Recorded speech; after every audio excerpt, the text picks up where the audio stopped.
Salah satunya menguatkan kita untuk bisa melaksanakan sholat zuhur berjamaah. Mudah-mudahan menjadi wasilah rizki kita, usia kita, kehidupan kita semakin baik di hadapan Allah Subhanahu wa Ta'ala. Sholawat dan salam semoga tetap tercurah limpah kepada revolusioner umat Islam sedunia, alladzi akhrajan nasa minadh dhulumati ilan nur wa yahdihim ila siratim mustaqim, yakni baginda Nabi besar Muhammad sallallahu alaihi wasallam. Hadirin kaum muslimin rahimakumullah, salah satu dari 7 golongan yang akan mendapatkan pertolongan yang tidak ada lagi pada pertolongan selain dari Allah kelak nanti di padang mahsyar adalah ar-rijalu qalbuhum mu'allaqun fil masajid, yakni golongan orang yang hatinya selalu ta'alluq terhadap masjid,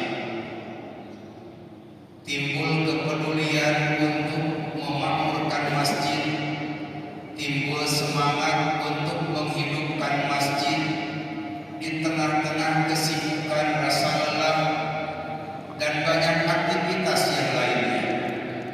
Tapi hatinya yang selalu mu'allaqun fil masajid, ia yang punya ilmu bagaimana caranya memakmurkan masjid dengan ilmunya, ia punya tenaga bagaimana caranya memakmurkan, membuat masjid menjadi enak untuk dipergunakan ibadah, nyaman dan nikmat. Dengan tenaganya ia kemudian memiliki andil untuk membuat tempat ibadah lebih nyaman. Mereka yang memiliki kelebihan rezeki, bagaimana kelebihan rezekinya dipergunakan untuk bisa menghidupkan, memakmurkan masjid. Dan golongan itu yang akan mendapatkan pertolongan dari Allah Subhanahu wa Ta'ala di antara 7 golongan. Sab'atun yudhilluhumullahu yawma la illa dhilluh adalah ar-rijalu qalbuhum mu'allaqun fil masajid. Oleh karenanya, sekalipun kita di tempat dinas kita hanya memakmurkan sholat zuhur, sholat asar, atau kegiatan-kegiatan lainnya, mudah-mudahan menjadi wasilah di dunia segala hajat kita dimudahkan, dijabah oleh Allah, kesulitan diringankan, dimudahkan oleh Allah, dan apa yang menjadi cita-cita kita senantiasa dijabah oleh Allah Subhanahu wa Ta'ala. Kemudian ar-rijalu qalbuhum mu'allaqun fil masajid bisa bermakna bahwa mereka orang-orang yang tidak jauh terhadap ulama, mereka yang peduli dan mau dekat berjamaah dengan para alim ulama, dan mereka yang jauh daripada alim ulama, tidak memiliki kepekaan terhadap para alim ulama, mereka yang tidak mau senang ikut berjamaah di tempat-tempat majelis duduknya ulama, entah itu di masjid sholat berjamaah ataukah di tempat ilmu, tempatnya mencari ilmu. Saya di zaman ala ummati yubayafiruna minal ulama fayabtaliyahumullahu bi thalathi baliyatin.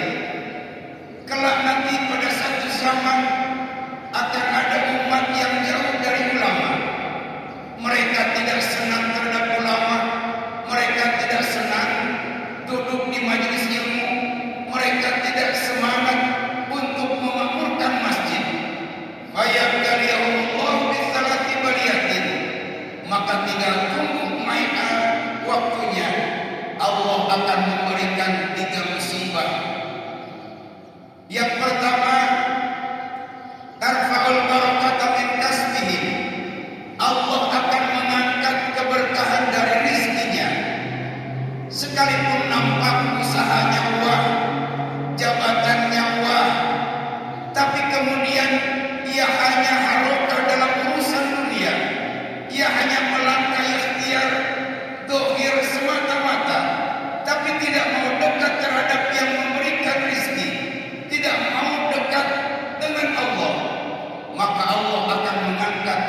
keberkahan dalam rezekinya.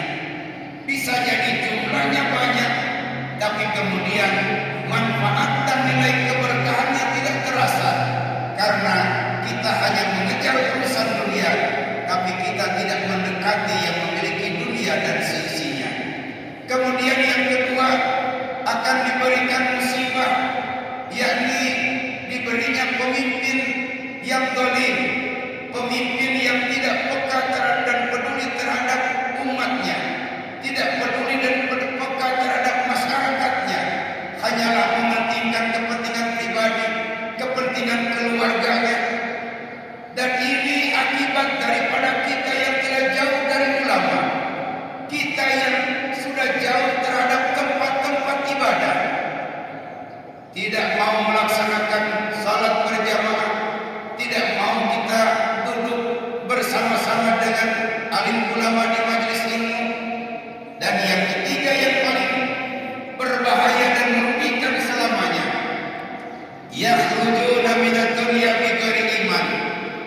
Kalau kita jauh dari ulama, apalagi sampai membenci terhadap ulama, dengan ciri-ciri kita tidak mau hadir duduk sama rendah, berdiri sama tinggi di majelis ilmu, di majelis sholawat, di majelis istighosah, tidak mau kita untuk berjamaah menegakkan ibadah sholat fardu. Yakhrujuna minad dunya bighairi iman. Musibah yang paling terdahsyat ketika Allah memanggilnya, putus antara jasad dan ruhnya, bighairi iman, meninggal dalam keadaan tidak membawa iman. Na'udzubillah summa na'udzubillah. Sekalipun ilmu kita tidak seberapa, dahulu kita tidak mengenyam dunia pendidikan agama di pondok pesantren, malah kita bukanlah keturunan daripada ulama, ajengan dan kiai. Bahkan ibadah yang hari ini kita lakukan hanya sebatas melaksanakan ibadah, entah kualitasnya, entah keusuhannya masih jauh dari kesempurnaan.